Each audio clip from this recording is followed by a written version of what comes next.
Hello guys, welcome to the channel. In this video, I'll be showing you how to fix Toyota app not working. To fix this issue, first you have to go to your home screen and now find settings and click on settings. And here you will see about phone option, click on about phone. And now you will see software update option, click on software update and now you have to make sure your operating system is up to date.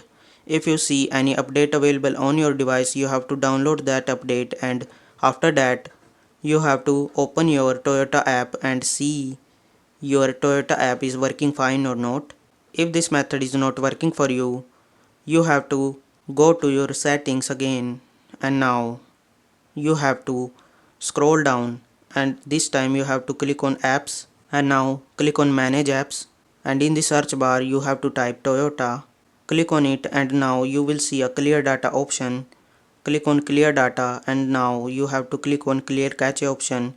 Click on OK and this time you have to open your app again and see if your error has been fixed or not. After that, if this is not working for you, then you have to go to previous tab again and now this time you have to click on clear all data and click on OK and hopefully this will fix your Toyota app issue.